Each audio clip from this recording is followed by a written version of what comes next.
Hello everyone and welcome to week 1 of the multi-battle conference. Now, as the name suggests, and if you guys did watch the draft analysis video, you guys should know at this point that I am not alone.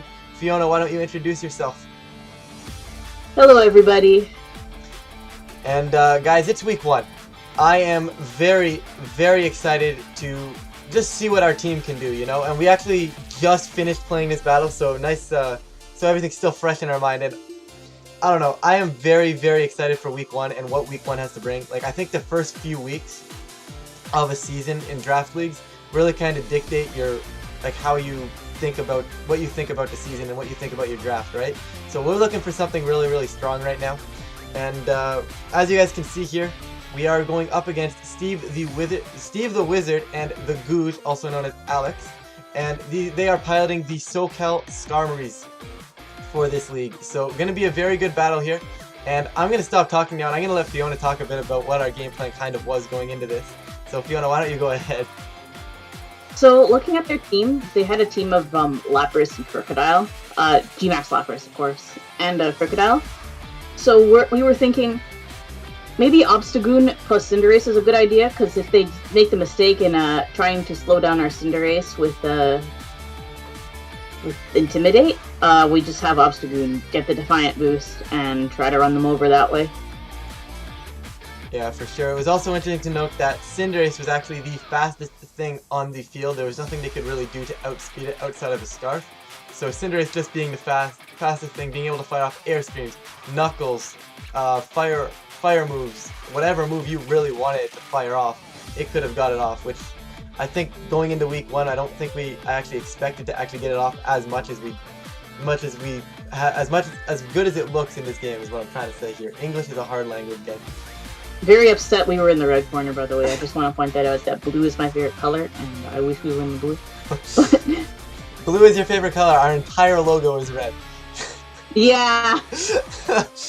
We need Xerneas as our new logo. No, but Doesn't Click has roots. Doesn't Click has roots. But as you guys can see right here, we decided to go Cinderace, Raichu, Silvally, Serena, Obstagoon, Stonjourner, Orbeetle, and Primarina for our side of the field. And of course, in this league, you can only bring 3 each week, so one of them is always a bluff.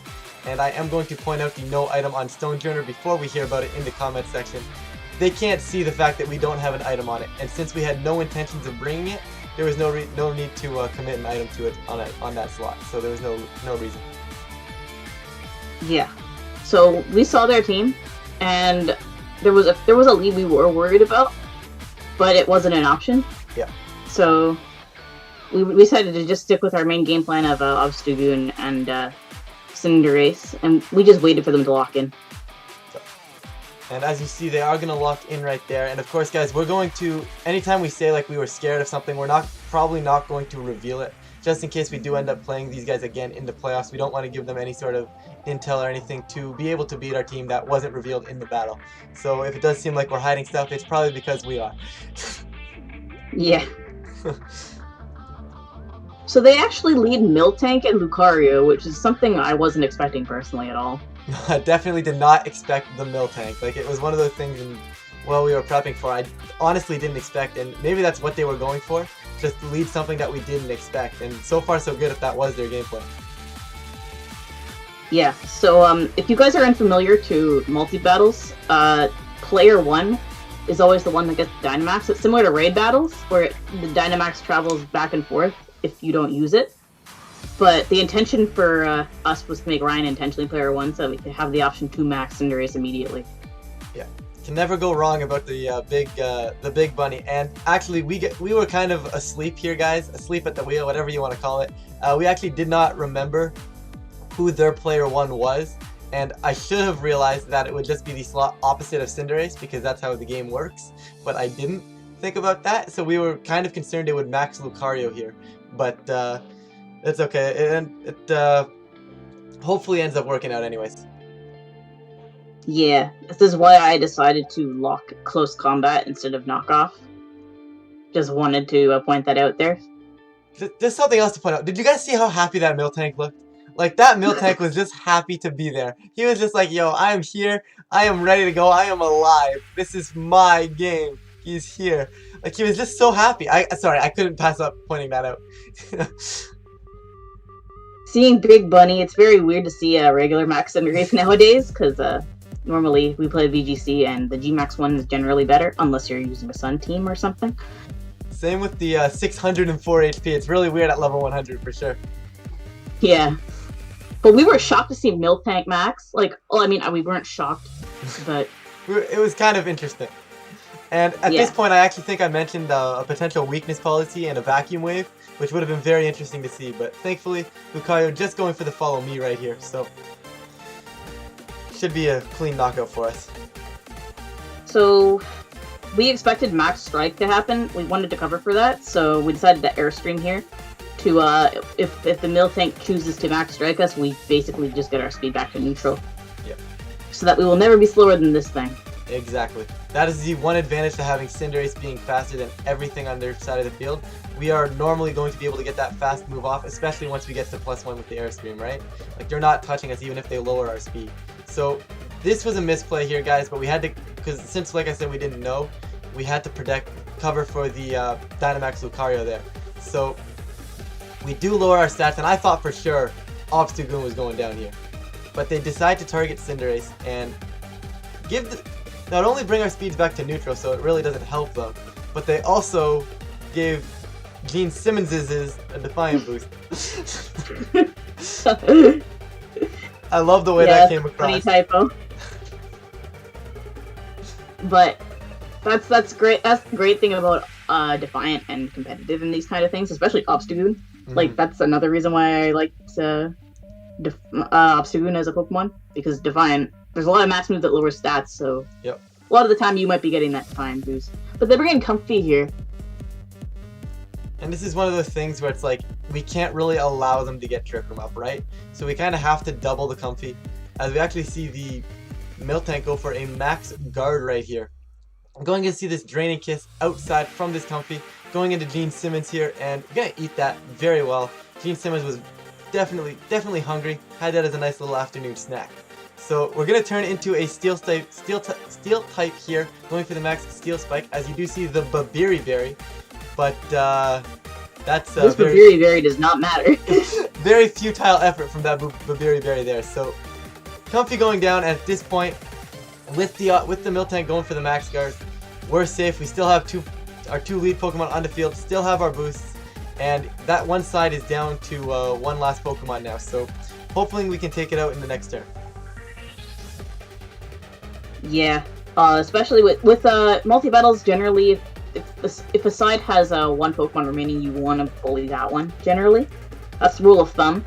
Yeah. Because then the other, it's going to be turned into a 2v1. Unless, of course, it's something like completely passive and you have no reason to target it, right? Like, yeah. Like, if it's just sitting there and it's actually hurting them to be on the field, then you can just kind of afford to leave it there. But I think right here, our thought process here was very straightforward. Just get rid of this thing. Make sure it's useless, as they put it. Yeah, this Unpheasant, since it's not Sash, we saw the Sash on Lucario. There is an item clause in this league, so this thing is just going to get blown back. Yep. Unpheasant, going to drop right here, and depending on what this Miltank does right here, we're in a really good spot. So, Obstagoon, of course, is going to go first, and at this point, we're very happy we did not click Close Combat. Although, I wonder if Close Combat would have just killed, though, at +2. I don't think so. Yeah, I very much doubt. Probably wouldn't, but we do see a Max Knuckle, and once again, leaving the Obstagoon on the field. This is I'm very much so questioning this play. Like, I know they're scared of Cinderace, and they're just trying to get rid of the thing, but I think to some extent, you have to realize that you're not going to be able to knock it out, and you got to go after the Goon. But thankfully they did not, so now we're in a phenomenal position. Yeah, in this turn, as you see Ryan lock Iron Head, we decided to do that instead, because Goon is going to pick up this Miltank regardless. So there's no reason, as you see the Protect come out, fishing for the fact that Ryan was going to click High Jump Kick here, but he did not. Respectable play. Very respectable play on their end. It's you got to take your gamble, right? You're so far behind, you need to hope that maybe I mess up High Jump Kick into this Miltank. Perfect play on their end, I think, at that point. Yeah. So this is just going to be a very straightforward turn. This milk tank is going to get blown back by the combination of close combat and Iron Head. Alright, close combat may have been a bit excessive there, yeah. To be fair though, I wasn't sure how much Iron Head was actually going to do, so I think close combat was the safer play, but it was a little bit of overkill. Yeah. So they have two left on that side now, and it's going to be the Gudra. Yeah. So Gudra comes in, and I think once again it's just a straightforward turn, guys. Like at +2 and at +1 attack, like +1 speed and +2 attack on this Gene Simmons here. I think it's very, very easy to say that there's not a lot this Gudra can do. It's not known for its physical defense. Yeah, it's not going to appreciate high physical attacking power coming out of these two physical attackers. And interesting to note that he is gooey. Yeah. So I'm going to go for the Ice Punch here. Might as well go for it. And it's going to finish off the Gudra. Lower my speed, but it's also going to give me a Defiant boost. Back to the Gene Simmons Defiant boost. Alright. But so far, we're currently got the 6-0 right now, and we hope to preserve it, guys. And like I said, we're faster than everybody here because that GUI just brought us back down to neutral. And the one thing I brought up here is potentially a Scarf Crocodile. I thought about it in prep as well, so you can see that they did decide to potentially bring it here. So if it is Scarf, we might not get the 6-0. We do see a Rock Slide come out from this Crook. Yeah, so that Rock Slide... Cinderace doesn't miss. Sorry, Cinderace doesn't flinch, is what I meant to say, not miss. And, unfortunately, Gene Simmons flinches, which means, we don't get the kill on this turn. Now, unfortunately, I should have paid more attention to the, Rock Slide damage, and I should have switched into something that wouldn't die to a Rock Slide. Yeah, but I mean, to be fair, it's fine at this point. Like, we weren't sure on the calc, so there's no reason to risk it. Of course, we want the 6-0 because differential does matter in the long run if we're looking at a playoff tiebreaker potentially, or any sort of tiebreaker in the standings. So we definitely wanted to keep that in mind here, which is why the main reason I switched to take that extra damage rather than just letting Cinderace drop there. So, but we do give this Crocodile a Moxie boost here. It is Choice Scarf, it is Moxie boosted, and it does have that nice little attack boost now. So it is the fastest thing on the field. So maybe we won't be able to pick. Maybe it'll be able to flinch us out to death. Yeah, the odds of that happening though are slim to none. He also has to connect every single move on each Pokemon.